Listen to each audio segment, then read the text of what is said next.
Hello, everybody! If you know whose intro I just ripped off, I like you. We can be friends. In fact, we're probably already friends. Unless you're one particular person from the TSS street team, in which case we are most certainly not friends. If you were on the street team and you're worried, you don't have to be worried. This person very likely does not care, but feel free to check in with me privately, because I wouldn't want to hurt anybody's feelings. Anyway, hello and welcome back to Jenna Gets Creative. Did I forget to put somebody in charge of telling me that it's mermaid? Because we're almost halfway through May and I haven't done any mermaids. I skipped it intentionally last year in 2020 because I was trying to launch a second channel for book content. You know how that went. It's all one channel now. And I was also on a couple of book street teams that were just getting off the ground at that point. So, what I thought we would do today is I am going to quickly do a mini sketchbook tour through my 2019 mermaid sketchbook. That is the last year I did it. There is a dedicated video for the flip through of this one, so I won't dwell on it too much. But there is one page in here that I'm thinking of. We're just going to have some fun going off that concept and not worrying about the 12 mermaids I should have drawn for 2021 the day this goes out. I'm filming the night before, very late. I have to actually get up at a very decent hour tomorrow morning because I get to register my daughter for pre-K. Where did time go? Anyway, so yeah, this was a Scrawler Box sketchbook that I didn't end up using, but it was the one that came with the Staedtler Super Soft set. I really liked them. This is the concept I want to play with today. I want to do some very cute fashion sketches of a reverse mermaid. So we got Pixabay pulled up, we're gonna pick some quirky fish, and we're going to turn them into reverse mermaids. But for the fun of it, let's just take another little flip through. Keep going. This guy looks super familiar to me. I don't know why I wasn't referencing anybody. Who does he look like to you? I love this one. It's so cute. I accidentally drew one of my high school friends for the Prompt Geek. Completely didn't mean to.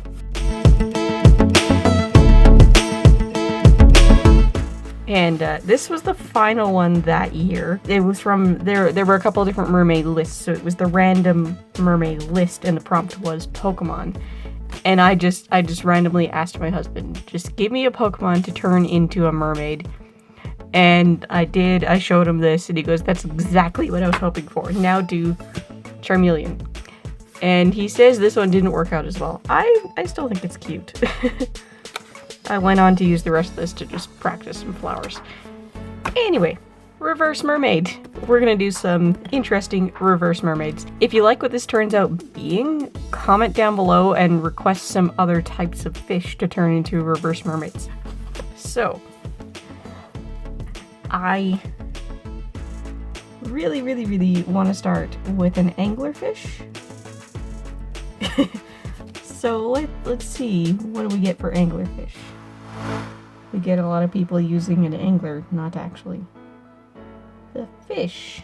Okay, so since I'm not actually going to copy these images, I'm just getting a reference for what an anglerfish anatomy looks like. I'm gonna cheat and use Google. Do not do this if you are making artwork that actually closely resembles the photograph, something that would be recognizable, because you don't own rights to the photos that are just randomly on Google, and they are probably not licensed for use like this. So the idea here is I'm gonna chat at you guys. I don't really know what to chat about.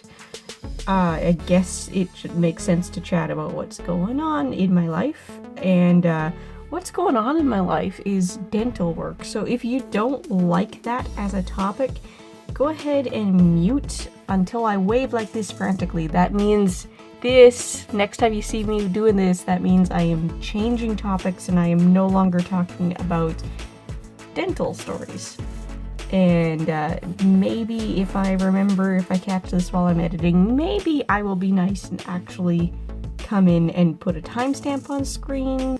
I don't know if you're aware, but when you get pregnant, that kind of leaches a whole lot of calcium out of your body, and just notoriously women who have been pregnant then have very bad teeth problems.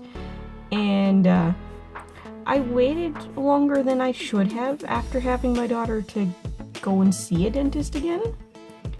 And when I did, the guy I saw, he was very pushy about what I needed done and how fast I needed it done and whatnot, but there was one very obvious problem, and it was, a pair of teeth that were badly damaged from the whole calcium thing, and one of them, I'd had a filling in it when I was younger, and because of the calcium change, I'd actually got a cavity under the filling that was still there, so it was capped, and it got bad really fast, and it needed a root canal, which, yeah, okay, fine, whatever.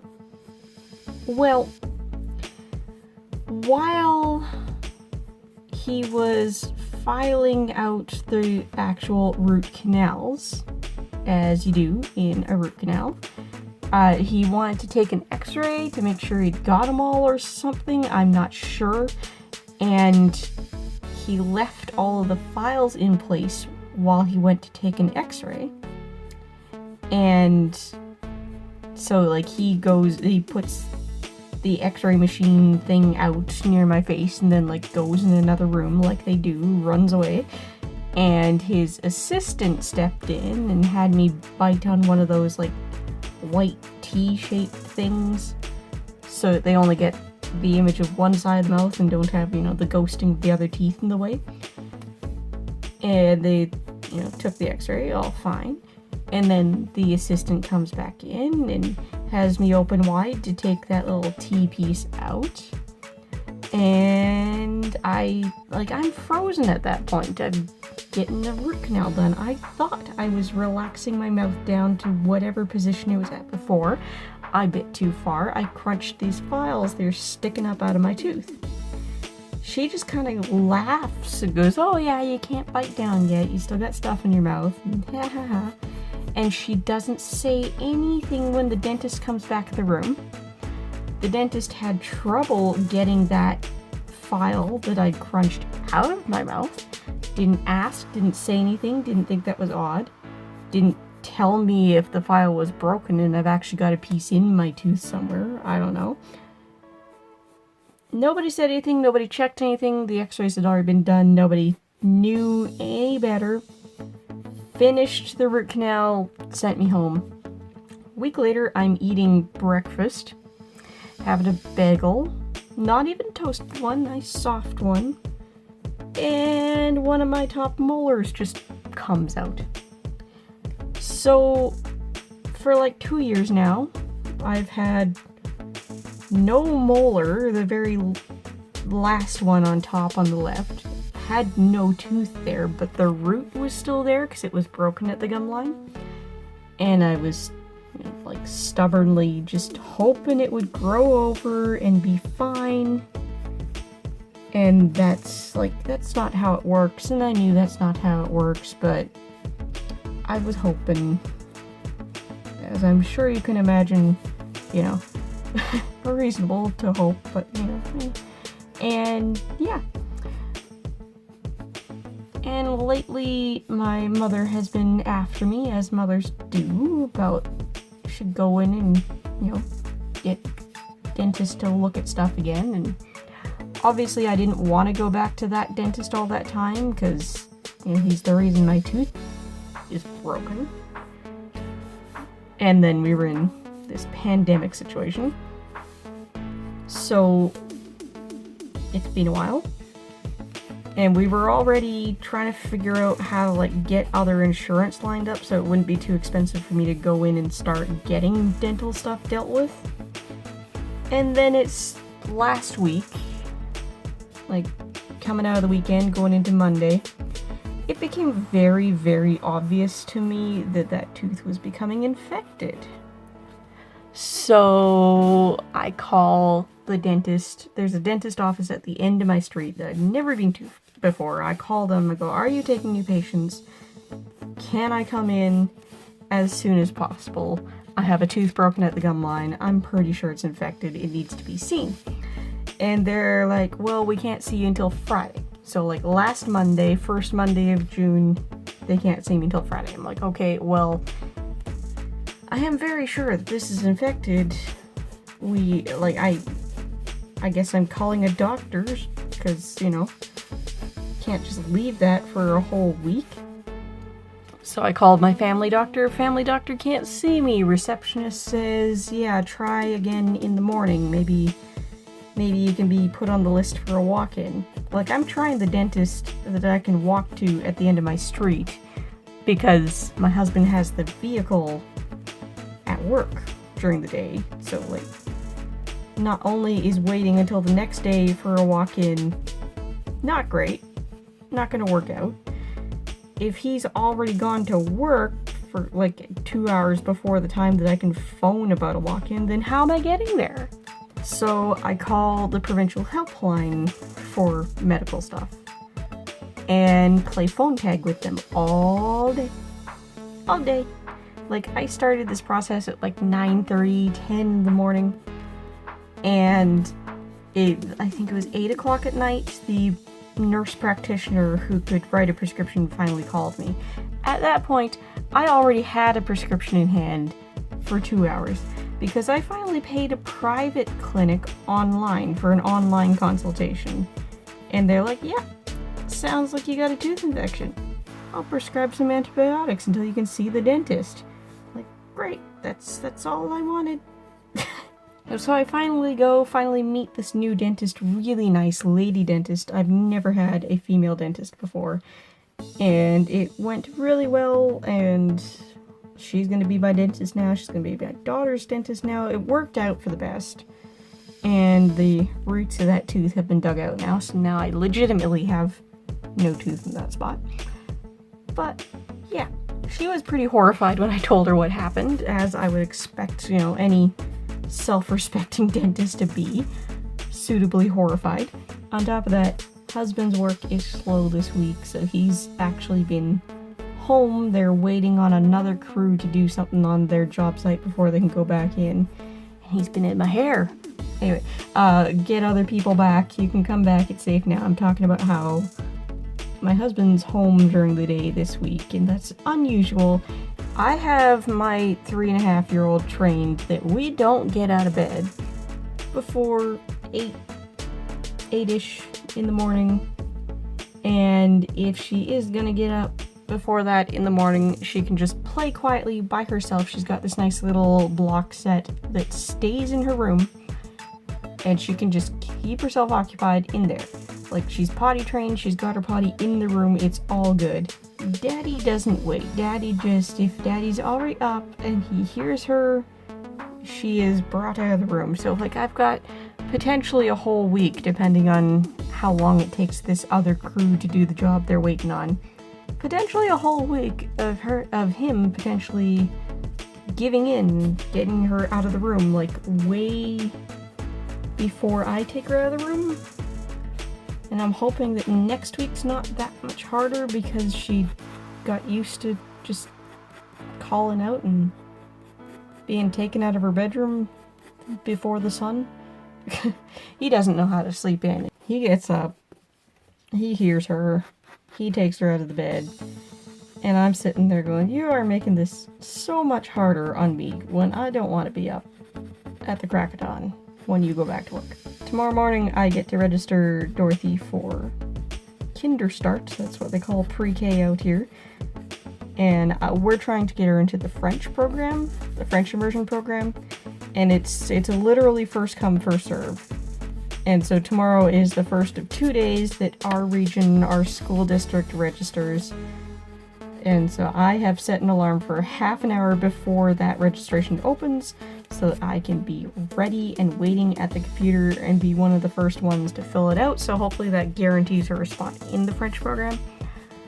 And as I've been explaining to family members and stuff out here, the reason I want to go ahead and put her in the French program is because, like, not only is it just such a good idea for her to have a second language, and it would give her so many opportunities later in life if she is completely fluent in our country's other official language, it would be way easier for her to switch to English, which is her native language and the language she'll be speaking at home. If she doesn't like the program, way easier to do that than it would be for her to wait until grade 5, decide she'd like to try French, and switch schools and switch languages of education. I didn't grow up in this province. I'm not entirely sure how it works if you're switching to French immersion in, I'm assuming, grade 5. That's where we switch to French immersion if we wanted to, where I grew up.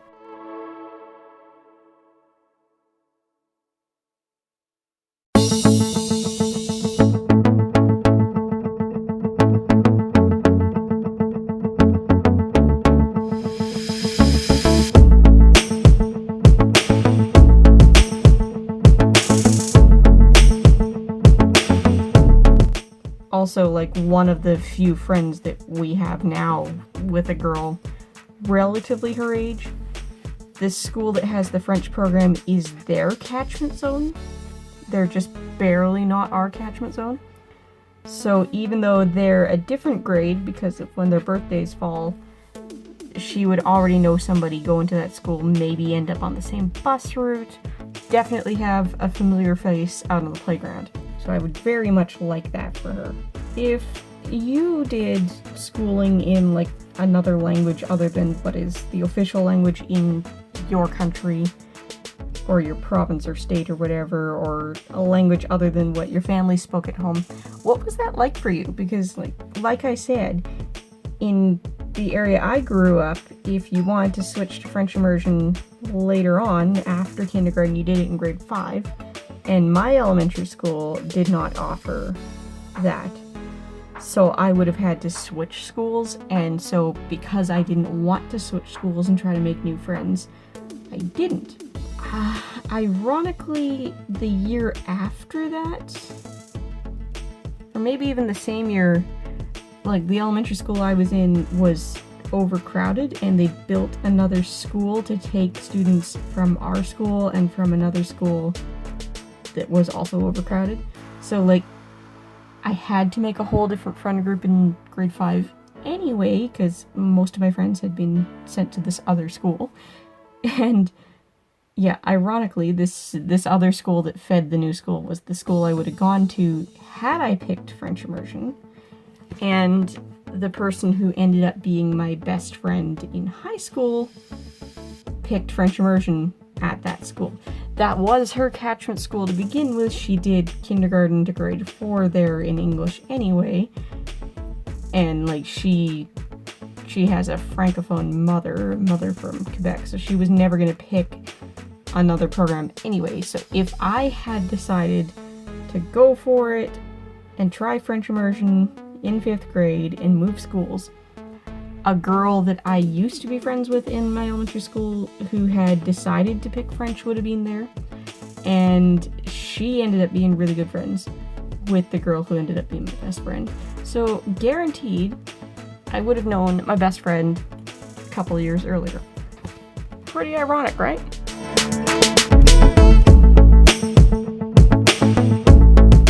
How long have I been talking? I've been talking for 26 minutes. I'm gonna have to trim this up and speed parts up, cut parts out of that story. So I guess one goofy anglerfish reverse mermaid is all we're getting. There's the side view so you can see it better.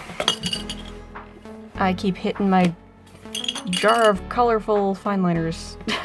Well, that was fun. Fun to just sit here and chat and sketch an ugly mermaid with you guys. If you're doing mermaid, tell me where I can find yours if you're posting them anywhere. I'd love to see it. Tell me if you want to see more mermaids before May is finished. If you're looking for more to watch, I've got some suggestions up on the left side of the screen now. Don't forget to like, comment, maybe even subscribe. And if you like living life creatively, whatever that means to you, I'd love to have you along for the ride. Bye, guys!